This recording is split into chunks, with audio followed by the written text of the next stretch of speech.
Where did I go? All right, hi, Survey of Art. We're going to go over your next lesson today, which is how to do watercolor techniques. The stuff you need is your watercolors. My watercolor tray looks a little bit different than yours, just it's mine from home. You need some brushes and water. So some of you got a water bin that's blue that has like two separate sides inside of it. Not all of them are turned, so you just need 2 cups of water if you don't have that. One is for clean water, one is for dirty water. You don't need this gazillion amount of brushes. You have 3, I think, in your kit. That's about all you should need. You're going to need your sheet of paper. It's just like a half sheet size. It doesn't need to be giant. You're going to end up working on the front side and then the back side. I have 2 just because time restraint, but you're going to actually work on front and back. So you're going to do this in 2 different sittings so you're not overwhelmed. Paper towel, tissue, a crayon. There should be a crayon in your kit, like it's like white, but if you have other ones at home, you don't need to use white. Something to scratch the paper with. A spoon works good, a toothpick, anything that's kind of sharp but not super sharp. What am I forgetting? A straw if you have one. Tinfoil or saran wrap if you have it. Saran wrap is preferred, but whatever. Salt. It could be like a salt shaker. It could be table salt. It could be like one of these. This is a grinder, whatever you got. If you happen to have rubbing alcohol at home, very snazzy thing to use for this. Some of these will be optional because some of you might not have the supplies, and I will let you know in the video which ones are which. So let's get to it. 13 watercolor techniques. Some of you may only have 10. First, you're going to section off your paper, both sides into 5 sections, each side, however you feel like it. So it could be like this, it could be different. The first thing we're going to do is a flat wash. This helps.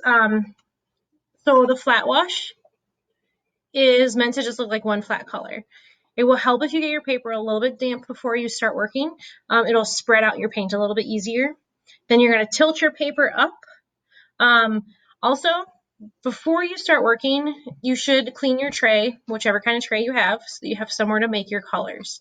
You can see on the right side right here, I'm mixing the color that I want. So I'm adding some water, adding some more pigment just to get the right color. Now I'm applying it. You can see that water, as I apply it, the color starts to kind of puddle down. So I'm just trying to pull that color down, and then I'm just working back over in the other direction just to flatten it out and make it nice and easy, even. Don't go over it too many times, otherwise it will tear up your paper or like get kind of muddy, especially because we got the paper wet already. This next one is a gradient wash. You don't want to get your paper wet because you have more control if it's not wet. Again, you're going to tilt your paper a little bit. It helps just drag the pigment down the paper. The first couple strokes, you're going to add your color, and then you're going to wash your brush off and just pull the pigment down that's on the paper. This one, you do have to work back and forth, usually a little bit more to get what you're looking for. So there you can see I'm just pulling the color down. I wasn't adding more pigment, but now I'm not, I'm just kind of going back and forth a little bit to make my color wasn't quite as dark as I wanted. So I'm going to make my gradient just a little bit stronger. This next one is where you need your crayon. So again, I'm using like silver, red, and like yellow in this one or something.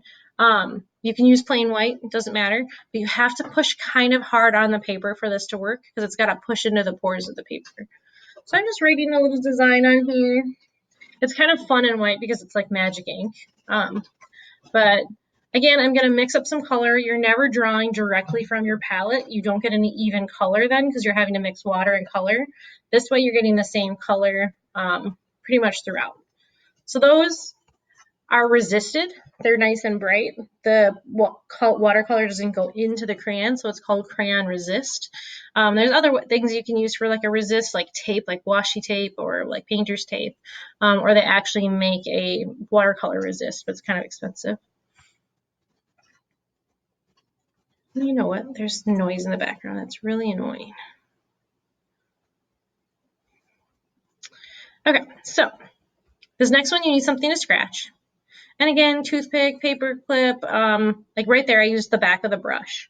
Now, when you do it pre-paint or like before you apply the paint, you can kind of see it, but it doesn't work super well. So now I've added some color, I've scratched into it, and you can already see the pigment drawing into those areas. So what happens is you create an area that's much darker than the rest of the color. So it's good for like making grass and like scenery things, or if you're trying to get like a detail and you want it to be a little bit darker, if you scratch into your paper and then paint over it, that area will get a little bit darker than the rest.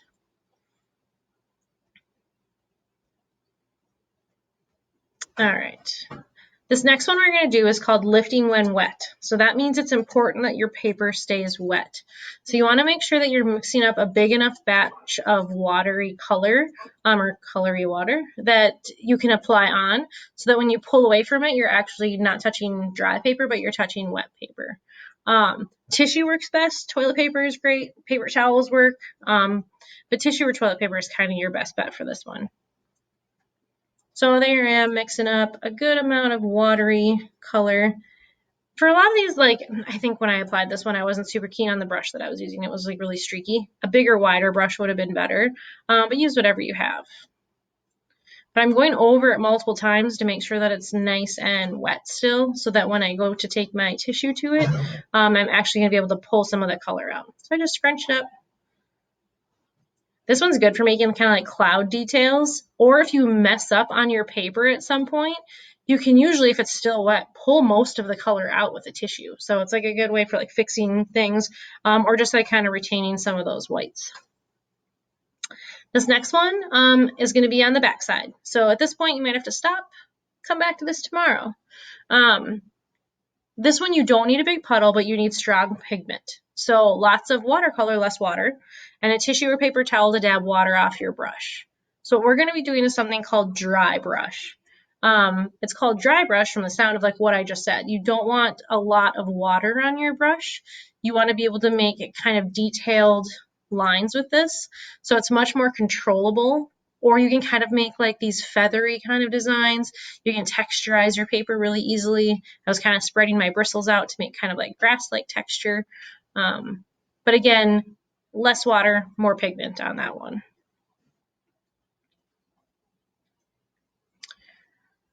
So now this one is wet on wet. So what I'm doing right now is just getting my paper wet with water. Then I'm going to use two different pigments and I'm going to apply them on.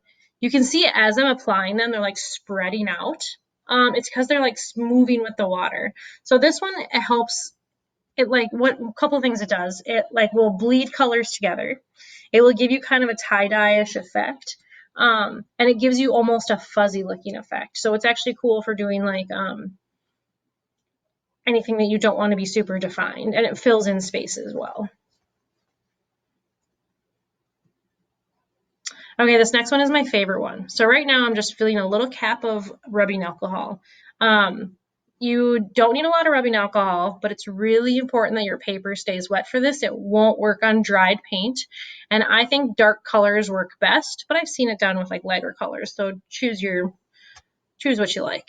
So I've just got a little bit in my cap there. I'm going to mix up a bunch of black.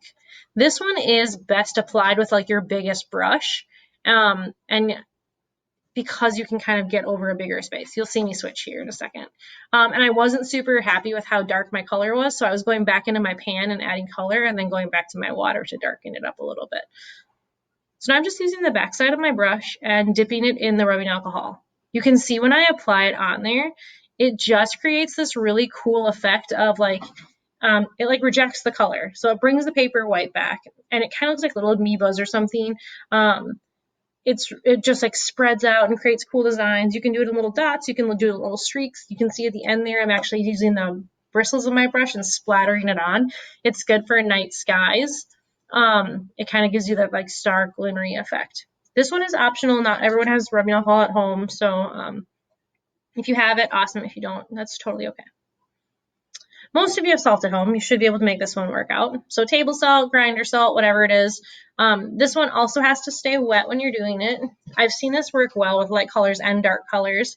You won't be able to see the effect on mine super well at first. This kind of takes like a little while for it to dry. So you can kind of see it right there as I applied that on, and then I sprinkled some more on too. From this image, you can kind of see it. It actually crystallizes on the paper. And so once it's dry, you scrape off the salt, and then you get these really cool looking crystals on the paper. This next one is also optional. So if you have saran wrap or plastic wrap or like tin foil at home, this one will work. If you don't, that's okay. What I'm going to do is get my paper wet. And here I just add some actual water to it because it was not getting, I didn't have a big enough puddle. And I wasn't really too worried about the color, but it has to be wet. So just adding a little bit more pigment there, making sure it's wet. And I'm scrunching up.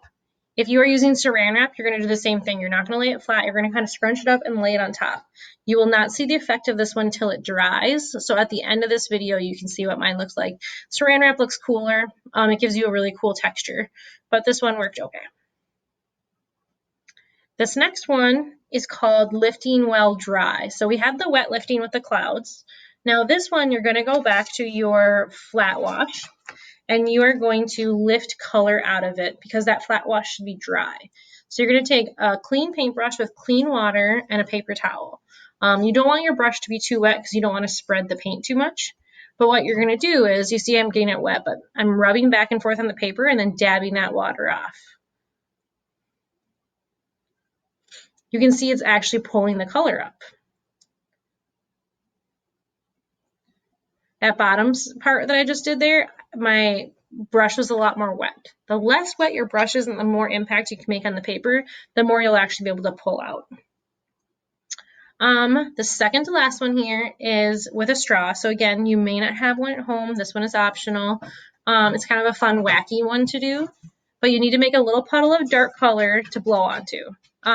It makes kind of fun abstract trees or just kind of like some craziness. So I'm just kind of adding like a little puddle of water. And then you just use the straw and move that puddle around. I usually do it in the sky because sometimes it can look like abstract trees or something. It's kind of a fun one. And this last one is super self-explanatory. Make a puddle and splatter on the paper. This is just like a splatter technique. It's kind of fun to do. So for the next 2 days, this is what you should be working on. Here are the finished products with their labels. Make sure, I'm going to go back to that so we can read that again. Pause. Here are the finished samples with their labels. Make sure you don't label them while they're wet, like especially if you're going to use a Sharpie in your kit. It can kind of mess up your Sharpie if you add water to it because it's alcohol based. So you've got your flat plus lifting dry, your gradient plus splatter, and you can see my gradient dried better than when it was like applied. Sometimes these dry a little bit different than you think, so don't stress too much about getting them perfect. You're just kind of testing the waters here. The watercolors.